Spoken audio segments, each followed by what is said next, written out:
सबसे ज़्यादा नुकसान परमाणु युद्ध में, विश्व युद्ध में शहरों का होगा। तीसरा सबसे बड़ा खतरा भूकंप का है। मान लो अगर भूकंप भी आएगा, गांव का आदमी तो घर छोड़ करके खेत में चला जाएगा, सरसों के खेत में, बाजरा के खेत में। बहुत होगा धरती फट जाएगी, बहुत होगा कोई इसके ऊपर कोई पेड़ ओड़ गिर जाएगा, थोड़ा मोड़ा चोट ओट लग जाएगी। लेकिन जो 50 मंजिला कोठी दिल्ली में बना डाले हो और 50 मंजिला ऊपर जिसको फ्लैट मिला, कहते भाई बड़ा महंगा फ्लैट है। अभी तो आपको बड़ा मज़ा आ रहा कि जितने ऊंचा फ्लैट उतने कहते उतने महंगा है। अरे का खूब मज़ा आता, ऊपर खूब हवा लगती है, बड़ा सुंदर। लेकिन जिस दिन भूकंप आएगा, दिल्ली की कोठियाँ डगमग डगमग डगमग डगमग डोलेंगी। जब तक लिफ्ट खोजोगे तब तो कोठी भर हो गई, राम नाम। 50 मंजिला से कैसे उतर पाओगे? उतने आदमी एक ही लिफ्ट में दब करके मर जाएंगे। इसलिए इस पर आदमी को विचार, नेचर, प्रकृति, ईश्वर भगवान जिसको प्रकृति कहते हैं, उनका साथ छोड़ करके रास्ता पकड़ लोगे तो नुकसान तो होगा ही। हमको प्रकृति के बनाए नियम नीति पर चलना चाहिए। आपके लिए हवा बना दिया, पानी बना दिया, इंतजार करो, हवा चलेगी। जैसे बिजली का इंतजार करते हो, ऐसे भगवान की हवा का इंतजार करो। बिजली का तो बिल देना पड़ेगा, भगवान की हवा का कोई बिल। 1-2 घंटा इंतजार करो, हवा तो चलेगी ही। बिजली 4 घंटा नहीं आएगी तो आप इंतजार करते हो। ऐसा तो है नहीं कि 10 दिन हवा नहीं चलेगी, दिन में नहीं चलेगी, रात में ठंडी हवा चलेगी, आपको सुकून मिलेगा। लेकिन अब आप बिजली का इंतजार करते हो, भगवान को आपने छोड़ ही दिया जो हवा चला रहे। भगवान ने आपके लिए पानी बनाया, भगवान के पानी का कोई टैक्स देना है? अमीर के बगल में गरीब का खेत है, जितना पानी अमीर के खेत में बरसेगा वही बगल में गरीब के खेत में। भगवान कोई परहेज करेंगे? बादल की तरफ से कोई परहेज है कि अमीर को पानी ज़्यादा दिया जाएगा, गरीब के खेत में कम बरसेंगे? इसलिए भगवान का भरोसा करो। नेता लीडरों से ज़्यादा भगवान को मानो आप। हमसे आपसे गलती क्या हो गई? हमने आपने भगवान से बड़ा आदमी को मान लिया। आदमी क्या करेगा? कोरोना महामारी बीमारी में कोई एमपी एमएलए महेंद्रगढ़ आया? जनता मर रही थी, कोई एमपी एमएलए चंडीगढ़ दिल्ली से आपको देखने आया? भगवान ने ही आपको बचाए रखा। मर जाते आप, कोई क्या करता? लेकिन अभी भगवान की दया है, आपको रखना तो उन्होंने बचा दे। कहा भाई कोरोना ख़त्म कर दो, अब इतना डंडा इनके लिए बहुत, अब इंतज़ार करो, ज़रा देखो इनका कुछ सुधार हुआ कि वो डंडा था कि सुधर जाओ, मान जाओ कि भगवान है, भगवान कुछ भी कर सकता है। आपकी सारी हिंदी, अंग्रेजी, इंजीनियर, डॉक्टर की डिग्री झोला में चली जाएगी। जिस दिन भगवान नाराज हो जाएगा उस दिन आपका तीर, तलवार, बंदूक, बम, हिंदी, अंग्रेजी डिग्री वादा कुछ काम आने वाला। ये कोरोना ने हमको आपको दिखा दिया है। लेकिन अब कोरोना गया तो हम लोग फिर सीना ताने घूम रहे हैं, खाओ पियो मौज उड़ाओ। कुछ दिन तक तो मीडिया में आए भाई ये मांस से ज़्यादा पैदा हुआ, क्योंकि वैज्ञानिक बताने लगे कि कोरोना में जितने लोग मरे उनका आंकड़ा है 80% मांसाहारी और 20% पूरे विश्व का आंकड़ा। जितने लोग कोरोना बीमारी में मरे मीडिया ने बताना शुरू कर दिया। तो मेडिकल साइंस, डॉक्टर, हम लोग नहीं, हम लोग बताएंगे तो कहोगे आप लोग तो शाकाहारी की बातें करते हो, आप लोग तो शाकाहारी की बात करो। डॉक्टरों ने रिपोर्ट आ रही थी, संसार के बड़े बड़े जो बड़े बड़े डॉक्टर्स, मेडिकल साइंस के लोग, उन लोगों की रिपोर्ट आ रही थी भाई कोरोना में 80% मांसाहारी मरे और शाकाहारी लोग केवल 20% मरे हैं, डैमेज हुए हैं। उसमें भी शाकाहारी वो लोग मरे जो पहले बहुत मांस खाकर शाकाहारी बने थे। क्यों बादशाह? जो लोग जन्म के शाकाहारी थे वो लोग कम मरे। जैसे किसी ने 10 साल 20 साल तक, जिसमें बहुत लोग बैठे हो, इसमें बहुत से जय गुरुदेव मिशन के लोग बैठे हो, आज जाकिर पहन के आप प्रचार कर रहे हो, लेकिन जब आप मथुरा नहीं गए थे, गुरु महाराज के चेला नहीं बने थे, जय गुरुदेव मिशन से नहीं जुड़े थे, इसी में देखो कितने लोग बैठे हो, कितने कुंतल मछली अंडा खाए होंगे, कितना शराब पिया होगा। अब आपके शरीर में उसके वायरस, जन्म जीवाणुआ बीमारियों के असर तो हो गए हैं, बैक्टीरिया। अब आप मान लो सत्संगी बन गए, लेकिन कीटाणु बीमारी तो उसमें फैल चुकी है। देर अबेर आपको भी मर जाना है, लेकिन ये जरूर है कि आपने नामदान ले लिया, गुरु दीक्षा ले लिया, आपकी आत्मा को बचाया जाएगा।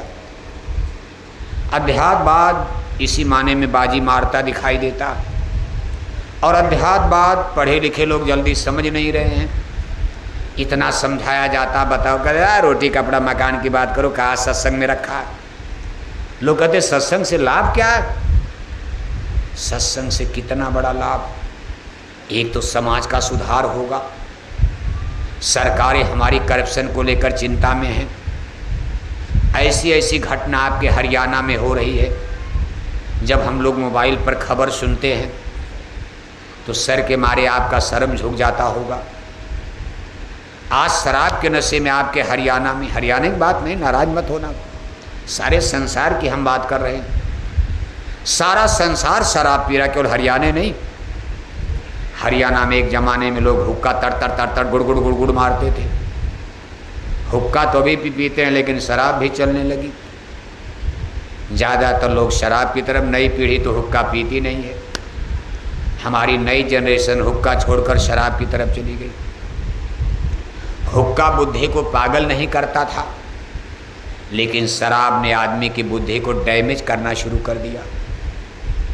आज शराब के नशे में आदमी की बुद्धि इतनी पागल हो जाती कि जब घर जाता है तो शराब के नशे में चाचा भतीजी नहीं पहचान रहा, मामा भांजी नहीं पहचान रहा, शराब के नशे में बाप बेटी नहीं पहचान रहा, शराब के नशे में भाई बहन को नहीं पहचान रहा।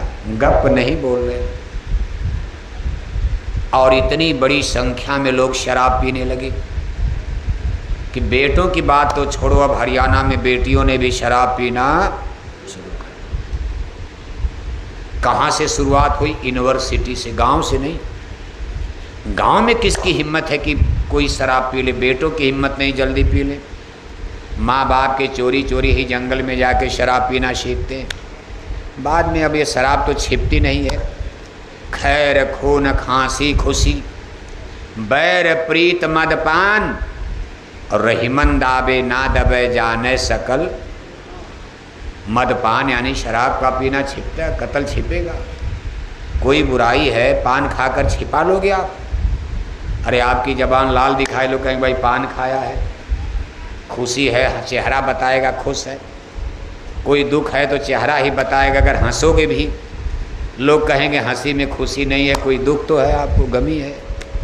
तो ये सब चीज़ें का भाई छिप नहीं सकती। लेकिन बच्चे जब शुरू में शराब पीते हैं तो माँ बाप के चोरी चोरी जंगल में गांजा पी रहे, शराब पी रहे, कक्षा 10 पास नहीं कर पाए, अभी शादी नहीं, ब्याह नहीं, और हमारे छोटे छोटे बच्चों ने जंगल में जाकर माँ बाप के चोरी चोरी दारू पीना शुरू कर दिया, गांजा पी रहे। हम लोग 40 साल बोरा पहनते हो गया। 40 बरस से हम लोग बोरा पहन रहे हैं। क्यों बोरा पहना था? इसीलिए भाई इनकी शराब छुड़ाई, जब प्रचार करो। गिरुआ नीला पीला वाले नहीं कुछ कर पा रहे थे। गिरुआ पहन के साधु लोग तो बहुत थे, नीला वाले, जटा वाले, दाढ़ी वाले, बाल वाले, चंदन तिलक टीका लगाने वाले, रामायण गीता कथा प्रवचन सुनाने वाले साधुओं की भारत में, हरियाणा में कोई कमी नहीं थी। लेकिन शराब का पीना बढ़ता जा रहा था, मछली अंडा खाना बढ़ता जा रहा, सनातन धर्म का लगातार पतन हो रहा था, धर्म की नाव डगमगाती जा रही थी। तब गुरु महाराज ने इस धरती पर जन्म लेकर लाखों लोगों को टाट बोरा पहना दिया। कहा ये जिम्मेदारी अब आप लोगों को दी जा रही। गांव गांव जाओ, कुछ दिन जनता कहेगी बोरा वाले कौन हैं, कोई कहेगा बड़े गरीब आदमी हैं। शुरू में तो यही कहा लोगों ने, कहा बेचारे बड़े गरीब होंगे, इनके पास कुछ है ही नहीं, बोरा पहन लिया। बाद में लोगों को पता चला भाई बहुत बड़े जमींदारों के बच्चों ने भी पहना, बड़े बड़े इंजीनियर डॉक्टर भी बोरा में दिखाई देने लगे। तब जनता का दिमाग नाचने लगा, ना ये गरीबी में बोरा नहीं होगा, कोई भिखारी बोरा नहीं पहनेगा। एक बाप अपने बेटे को बोरा नहीं पहना सकता, इस फैशन की दुनिया में कौन बोरा पहनेगा बताओ आप। तब जनता ने दिमाग लगाया तो पता चला ना ना ना, ये तो धर्म के सच्चे सिपाही हैं। ये लोगों से अपील कर रहे हैं भाई शराब पीना छोड़ दो, हाथ जोड़कर विनय हमारी, हो जाएं सब। जब इनकी बात को जनता ने सुना, थोड़ा बहुत, पूरा विश्वास तो अभी तक नहीं हुआ। लोग कहते फर्जी बात, डॉक्टर कहता है मछली में विटामिन डी है, अंडा में विटामिन सी है, शराब इतनी बुरी होती तो बड़े बड़े मंत्री मिनिस्टर IAS PCS सब मारे जा रहे। लंदन अमेरिका जहाँ देखो यूनिवर्सिटी कॉलेज, चिल्लाने दो बोरा बोरी वालों को, ये सब फर्जी बात है। अरे कहा महाराज रामायण में भी लिखा शराब मत पी, अरे कहा रामायण भी फर्जी है। कहा महाराज केवल बोरे वाले नहीं कह रहे, भगवान कृष्ण ने गीता में भी कहा नहीं पीना चाहिए, तामस भोजन है। अरे कहा गीता उता की बात छोड़ो, वो भी फर्जी होगा। पंडितों ने घड़ा वड़ा के लिख दिया होगा, भाई हम कृष्ण को तो मानते। अब यादव लोग तो भगवान कृष्ण को गाली देंगे नहीं, ब्राह्मणों को देंगे ना। अहिराने में लोग ब्राह्मणों को तो गाली दे रहे हैं, लेकिन जब भगवान कृष्ण की बात आती तो यादव लोग कहते भाई तो हमारी बिरादरी की, चलो भगवान को भी बिरादरी में जोड़ लिया, चलो अच्छी बात, जैसे मानो आप। कहा नहीं नहीं, वो जो गीता उता मिल गए, पंडितों ने अपना प्रपंच लिख दिया होगा, भगवान कृष्ण तो चले गए 5000 साल पहले, उन्होंने कुछ लिखा होगा, बाद में पंडितों ने कुछ जोड़ ओढ़ दिया होगा उसमें। जैसे रामायण में भी कुछ काशी के विद्वानों ने, जो है तो बात सही भी है, ये भी बात सही है कि ब्राह्मणों ने कुछ जोड़ा घटाया है उसमें। जितने धर्म ग्रंथ हैं सबको डैमेज किया गया है। ब्राह्मणों को इस पर नाराज नहीं होने, सही समीक्षा। अब ये सही समीक्षा करेगा कौन? राम के ज़माने का कोई है नहीं, कृष्ण के ज़माने का कोई है नहीं। अब फिर कोई महापुरुष रामकृष्ण की तरह पैदा हों और वो कहें भाई मैंने रामायण में ये कहा था, मैंने गीता में ये कहा था, ये आप लोगों ने कहाँ से नया दोहा चौपाई श्लोक जोड़ दिया? तब भी ब्राह्मण नहीं मानेंगे, कुछ दिन झगड़े होगा। लेकिन कुल मिला करके जब कहा जाता भाई रामायण गीता भी मना कर रहे, तो जनता कह रही रामायण गीता भी फर्जी वर्जी लिख दिया कि छोड़ो। जो सरकार कह रही, डॉक्टर इंजीनियर कह रहे दुनिया कहाँ जा रही, आप रामायण गीता लेकर मर रहे हो। अरे फिजिक्स की बात करो, फिजिक्स है, केमिस्ट्री की बात करो, जूलॉजी पढ़ो, बॉटनी पढ़ो, ज्योग्राफी पढ़ो, हिस्ट्री पढ़ो, हिंदी पढ़ो, अंग्रेजी पढ़ो। ये सत्संग का स्कूल बंद करो, चलो चंडीगढ़ यूनिवर्सिटी में चलो, स्कूल में चलो, कॉलेज में चलो, टीचर ट्यूटर मास्टर प्रोफेसर से पढ़ो। और मास्टर प्रोफेसर यूनिवर्सिटी में खुद शराब पी रहे। अंधा गुरु व बहिरा चेला होए नरक में। जिस यूनिवर्सिटी में आपने भेजा है उस यूनिवर्सिटी के, हम सबकी बात नहीं कर रहे, लेकिन हमने पूरा हिंदुस्तान घूमकर देख लिया, यूनिवर्सिटी के प्रोफेसर भी शराब पी रहे हैं। बच्चे कहते हैं जब गुरु जी को नहीं नुकसान, जब गुरु के लिए ठीक है तो चेला के लिए भी ठीक होगा। स्कूल कॉलेज यूनिवर्सिटी में मास्टर सिगरेट पी रहे, मास्टर बीड़ी पी रहे, मास्टर प्रोफेसर शराब पी रहे, तो बच्चों पर क्या असर पड़ेगा? उसी यूनिवर्सिटी में कुछ दिन के बाद दिल्ली चंडीगढ़ के नेताओं ने कहा भाई अब बेटियों को भी भेजा जाए। किसको भेजा जाए? पहले तो बेटे जाते थे, हरियाणा के लोग कहते थे ना ना ना ना बाबा, बेटा तो जाएगा लेकिन बेटी चंडीगढ़ जाने वाली कौन गारंटी लेगा? हम अपने घर से नहीं निकलने देना चाहते। 18-20 साल की बेटी हो गई, दिन में भी चौकी पहरा पड़ता है। अगर दिन में भी कहीं गांव में घूम रही तो माता पिता सजग, जरा पता लगाओ दिन भर कहाँ घूमती रहती है, ये कहाँ दिन में जाती रहती है, किससे बात करती है। तब मोबाइल भी नहीं था, लेकिन दिन में भी बेटियों को, 18-20 साल की बेटी दिन में भी चौखट के बाहर अकेले चली गई, तो माँ बाप का कड़ा पहरा, दृष्टि नाचती रहती थी, ये कहाँ जाती है। दाएं बाएं से पता लगा लिया जाता था, संभाला जाता, कंट्रोल किया जाता था। इसलिए जनता ने कहा ना बाबा ना, हम घर से नहीं निकलने देना चाहते। तो दिल्ली चंडीगढ़ के लोगों ने गारंटी लिया, कहा हम गारंटी लेते हैं, बेटी बचाओ बेटी पढ़ाओ, बेटियों को चंडीगढ़, बेटियों को दिल्ली, बेंगलोर, हैदराबाद यूनिवर्सिटी कॉलेज में भेजो, हम बेटियों की रक्षा करेंगे। हमारी मल्टी, हमारा शासन प्रशासन, हमारा कानून बेटियों की रक्षा करेगा, इनकी ज़िंदगी बचाई जाएगी, इनका जीवन बनेगा, बेटियां भी इंजीनियर बने। अगर बेटे इंजीनियर बन सकते, बेटियां, उनके पास भी ब्रेन है, क्या केवल रोटी ही पकाएंगी? ये कुल गाय भैंस का दूध है निकालने के लिए पैदा हुई। बात तो सही थी, अगर बेटे इंजीनियर तो बेटियां भी बने इंजीनियर, बेटे डॉक्टर बनते हैं तो बेटियां भी डॉक्टर, मास्टर, प्रोफेसर बने। लेकिन वहाँ खतरा क्या हो गया जिसको हम लोग समझ नहीं पाए। जब बेटियां घर से बाहर निकलकर दिल्ली, बम्बई, बेंगलोर, हैदराबाद, चंडीगढ़ यूनिवर्सिटी में, कॉलेज में गई, तो वहाँ वातावरण बड़ा गंदा था।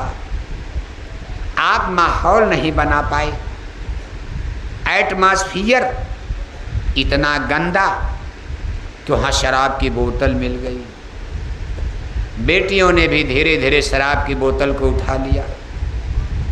और आज 2025 में समय इतना नाजुक हो गया है कि आज हमारी बेटियों ने यूनिवर्सिटी में शराब पीना, माँ बाप को क्या पता महेंद्रगढ़ में कि चंडीगढ़ में बेटी क्या कर रही, दिल्ली में बेटी क्या कर रही।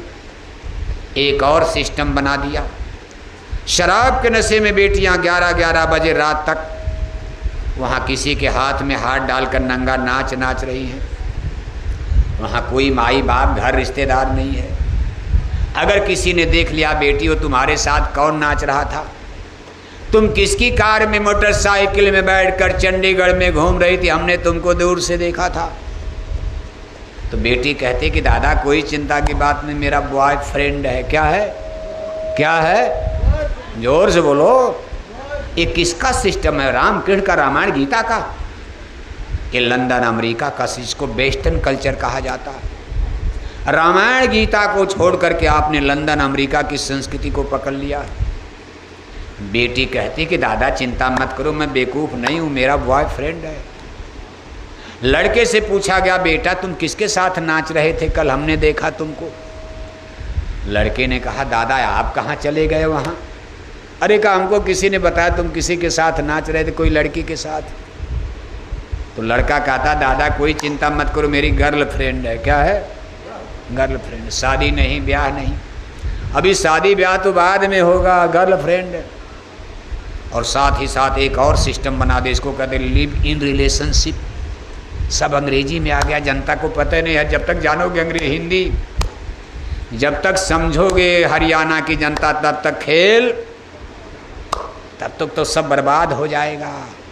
लिविंग इन रिलेशनशिप यूनिवर्सिटी में, यानी कोई भी लड़का किसी लड़की के साथ एक साथ रह सकता है। बताओ आप अंजाम क्या होगा? शादी नहीं, ब्याह नहीं। कहा इसमें कोई दोष नहीं रह सकता। अब आप इसके आगे हम कुछ नहीं कहेंगे। यानी चाल और चरित्र का इतना बड़ा सत्यानाश, नैतिक बल का, चरित्र बल को गिरा दिया।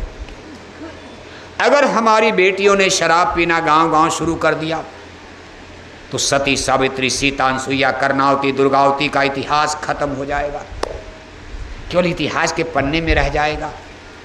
अपने सतीत्व को बचाने के लिए भारत की नारियों ने जौहर किया था, आग में जल करके भस्म हो गई कि दिल्ली के मुसलमानों के हाथ हम न पड़ने पाएं। और आज उसी देश की धरती पर हमारी बेटियों ने शराब पीना शुरू कर दिया। हम बोरे वाले भी परेशान हैं कि 40 साल बोरा पहनते हो गया, हम लोग बेटों की शराब नहीं छुड़ा पाए, और अब बेटियों ने भी शराब पीना। अब क्या होगा अंजाम इसका? अब तो धर्म का सत्यानाश ही होना।